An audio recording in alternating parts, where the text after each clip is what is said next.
We have some microphones placed in the room for Melissa and Brandy, I believe, to be runners. Anybody want to share an aha moment or some new learning that you experienced just from either doing the storyboard yourself, kind of relaying your history, or something you learned about one of your partners at your table?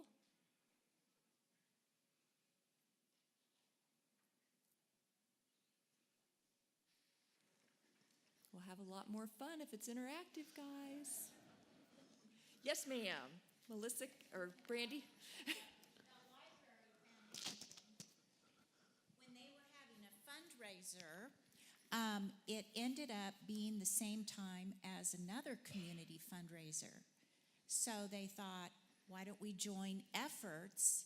And one was you can get a discount ticket to go to both, and one was a little bit earlier, and then because they were just right across the street from each other, and then you could go to the other one.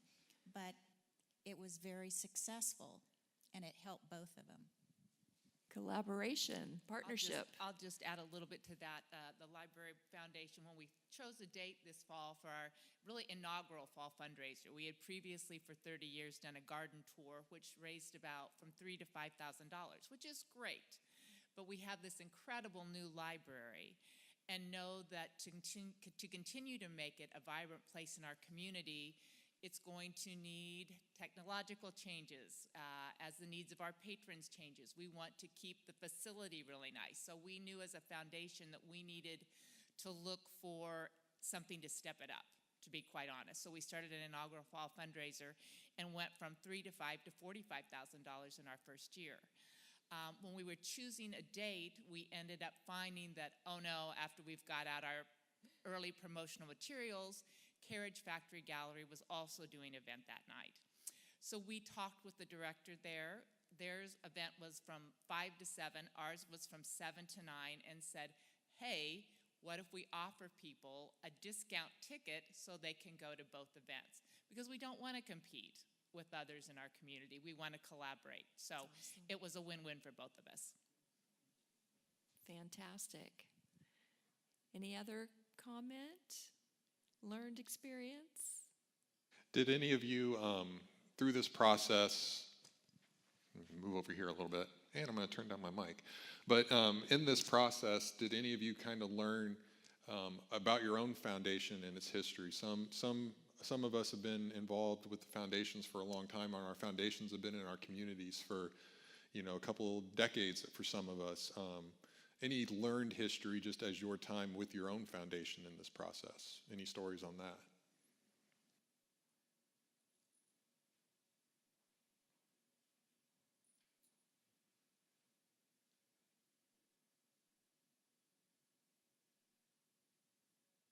All right. Well, while Chad's fixing his microphone, I'm going to introduce him a little bit, and then he's going to do a Hillsborough spotlight, share about his storyboard a little bit more from the Hillsborough Community Foundation. Chad Eubanks, he's got his nice little apparatus on with his mic today. So, does this sound better? Hopefully I'm not sounding like I'm yelling. Yes, that sounds better. Chad was hired as the Hillsborough Associate Director last year to work with us with the Patterson Family Foundation staff capacity opportunity. And as we were going through some other changes and evolution of our growing organization, we had the opportunity to reframe another position at Central Kansas Community Foundation for a Director of Affiliate Relations. And Chad was selected after a rigorous application process and interview process that we landed on making an offer to Chad. And he just started in that new capacity February 25th. And so we're delighted to have him in this role with some experience under his belt about how affiliate foundations function and work. And he has made his way to non-staffed affiliate foundations, to the board tables, and will continue to build those relationships and over time, we'll start getting some exposure to the staffed affiliates as well. So a new position, but one that we know is vital for helping support the boards, shared experiences, as you just had some of that opportunity here today. He'll be able to leverage some of that, just as our infamous Becky Nickel has done over the years. And Becky is not going anywhere. That's always the question I get. Becky is still here. We have lots of needs for her skills and assets that she brings to the foundation also. So as we shift Chad into more of this role, we have lots of other opportunities, miscellaneous job description items for Becky. So we value her and her skills and all of that. So just to clarify that again publicly, that Becky is not going anywhere at this point.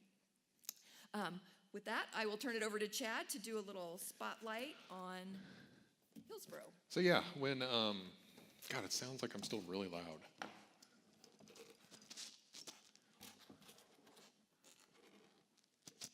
I apologize, everybody. Is that any better? That is way better. So yeah, when we found out about these storyboard projects, I was still at Hillsborough. And I was working with my team that's over here about what we wanted to do for what we wanted our storyboard to be. For us, it was actually a pretty easy process to gather information. We recently redesigned our website a couple years ago, and we have this interactive timeline on our own website. I just pulled a lot of that from there. A lot of that information was still very current and fresh in our minds. But I wanted to kind of do something a little different than just kind of maybe like a linear timeline through our history. So I selected a tree. With Community Foundation, kind of the symbol for all of us is we're planting trees, and it takes time for what we're trying to do to grow. And so I use that symbol as kind of my starting point. And so each branch on the Hillsborough timeline here is different aspects of what our Community Foundation is, between donors, grants, scholarships, and then a couple of things for organizational things, so asset growth, and then some organizational wins that we've had through the years. The one thing that we're always making sure that we're approaching well and building our trust with our donors. And so a couple things that I just wanted to highlight here for all of you is the importance of kind of estate gifts that have been part of the Hillsborough Foundation and what we've kind of turned those into through the years. Our first estate gift came in 2011. It was this lovely old lady. She's right here if you're curious. I know it's kind of hard to see, but her name is Margaret Ebel. She was a friend of longtime Hillsborough Mayor Dolores Dalkey, and when Margaret passed, she didn't have really any family to leave anything behind to.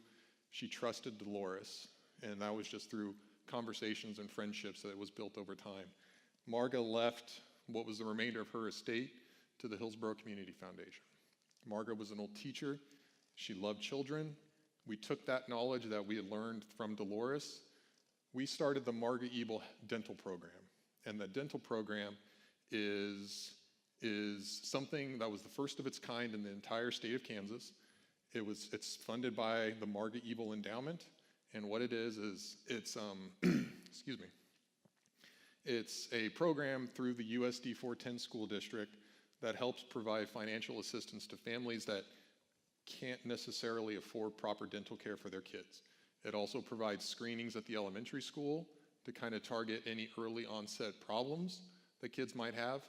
And the reasoning for a dental program was just because if kids have healthy teeth, they're more inclined to maybe have a proper nutrition and be at school more often and learn and educate. So it all just kind of this whole thing stemmed from just what was in need, and providing dental assistance was one thing that we targeted.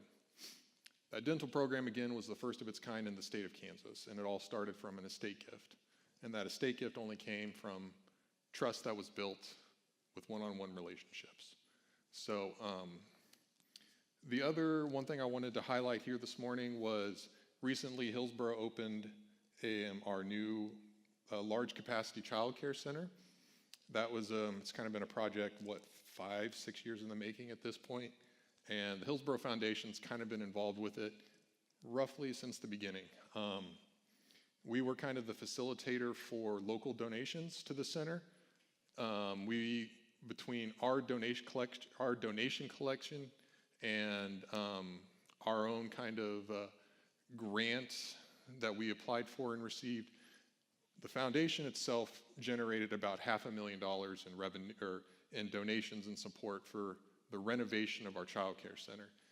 What that was able to do, what we were able to provide, the child care center was also actually able to apply for their own grants for about, 1.2 million, somewhere around that avenue. So they used the donations that we had collected as leverage to get larger grants from federal, state, and other private foundations. So all that being said, what we've been focusing on a lot has been healthcare, health needs, and childcare in our communities. And now with the Margaret Evil Dental Program, that endowment's up over $400,000. Excuse me. And we've supported about 75 to 100 kids, somewhere in that range, in the history of the dental program. And our child care center now, its full capacity is going to be at 99 kids. And we're working to make sure that now we're providing some sort of additional assistance so that the child care center can continue on into the future. So, okay, thank you all.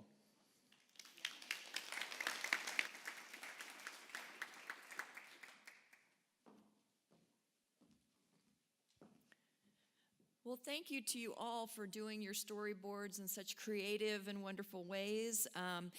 I want to not again because I haven't done it, I want to introduce Christy Tustin, our Executive Director of the Kansas Association of Community Foundations. Wave your hand, Christy. If you have not met Christy, Christy is our wonderful leader at the state organization of which we're all members.